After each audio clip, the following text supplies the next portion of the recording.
Yeah.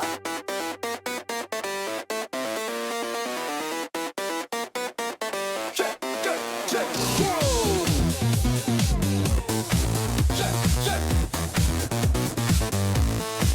J'ai mis mes lunettes polarisantes ce matin, je voyais mieux, mais aussi moins bien. Les reflets brillent, le monde se floute, tout devient net, mais je perds la route.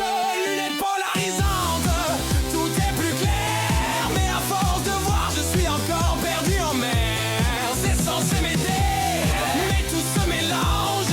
Je retire ces verres, c'est le grand change.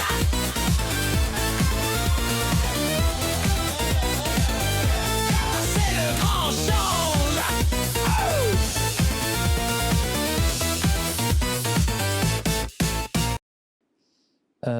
Donc Jean malheureusement n'a pas pu être très présent puisqu'il avait des enfants en bas âge, donc malheureusement. Donc il nous a surtout aidé sur hier, la première journée.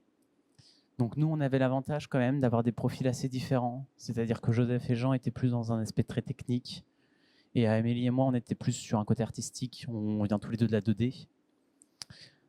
Donc pour les recherches d'images, notamment pour le rendu, on savait que l'IA était très forte pour tout ce qui était niveau réalisme, hyper-réalisme. Donc on a cherché vraiment des références qui étaient très graphiques, qui dataient entre 1900 et 1950 à peu près, dans ces idées-là. Et ensuite, on les a mis. On a commencé avec Nano Banana, le studio Google Gemini, sauf que ça nous faisait des trucs beaucoup trop lisses. La texture n'était pas rendue, on n'avait pas du tout ce qu'on voulait. On voulait un trait naïf, ça nous faisait un trait vraiment très fort, très lisse, donc ça fonctionnait pas. Donc ensuite, on a essayé Créa, et donc là, on a généré plusieurs images différentes. On a créé un style. Donc avec Créa, on a la possibilité d'entraîner l'IA sur un style pour qu'elle le repère et qu'ensuite elle le recalque sur d'autres images. Donc c'est ce qu'Amélie a fait notamment, ce qui nous a permis d'avoir ce rendu-là. Donc on a commencé par faire une bonne banque d'images de 2-3 personnages. De certaines images, on a fait des variantes aussi, on lui a demandé de varier. Là, on n'a pas, mais on avait aussi essayé de lui demander d'ouvrir la bouche pour les lip sync. On ne savait pas trop comment l'intégrer avec l'IA pour avoir plusieurs bouches et le faire bouger. On avait essayé aussi l'IA de lip sync, mais on trouvait que le personnage était un peu trop statique. Il chantait, mais il était posé comme ça, quoi.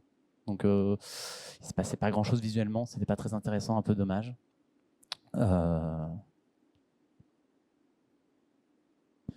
Bah ouais, en fait, comme on avait une démarche un peu avec beaucoup de focus sur l'esthétique, en fait, quand il y avait des bugs dans l'animation et que c'était pas forcément cohérent en termes de physique des personnages, ça ne me dérangeait pas forcément tant qu'il y avait un petit flow de mouvement. Et après, ouais, un des objectifs, notamment au montage, mais aussi pendant la génération, c'était d'avoir un truc un peu continu où il n'y a pas trop de cuts parce que souvent, comme les images, les IA génèrent des vidéos assez courtes, il y a beaucoup de cuts et il y a beaucoup de faux raccords. Et du coup, on a utilisé beaucoup les workflows, ouais, Start Image et Last Image pour avoir cette continuité-là. Voilà, moi, une des difficultés que j'ai rencontrées, c'était que ouais, garder ce style-là qui n'est pas totalement commun pour les IA, c'était assez difficile. Donc, c'est pour ça que sur certains plans, en fait, j'ai pas réussi à garder cette esthétique-là et ça a fait un rendu plus lisse, mais à la fois sur le style, c'est-à-dire c'est beaucoup plus des aplats, c'est beaucoup moins crayonné, erratique, mais aussi sur, par exemple, les proportions du visage, où le personnage qu'on voit plusieurs fois dans le film, au tout début, il a des proportions vraiment très IA, quoi, c'est-à-dire le visage féminin ultra parfait, très fin, tout ça.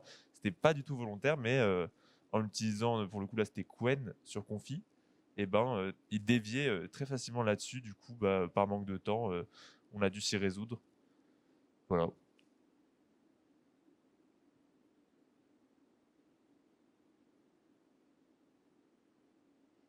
Du coup, vous avez utilisé Confi et du SAS ou juste Confi?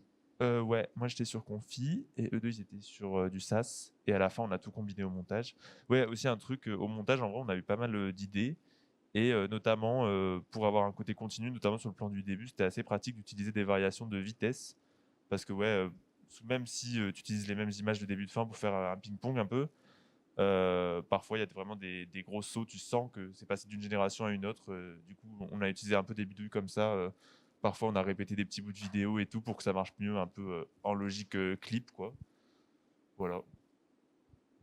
Si ce que je voulais dire, c'est que sur Créa, donc on a les frames start and end, et on peut mettre un prompt donc pour diriger l'IA sur ce qu'on veut.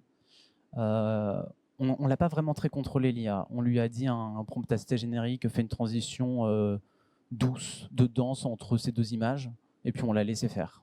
On a voulu voir ce qu'elle proposait vraiment, et nous a proposé des choses plutôt intéressantes sur des mouvements où on n'aurait pas forcément pensé.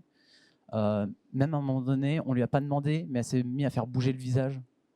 Ce qui était un peu expressif quand ça dansait tout seul, ce qui le rendait automatiquement au bout d'un certain nombre de générations, ce qui était du coup assez intéressant.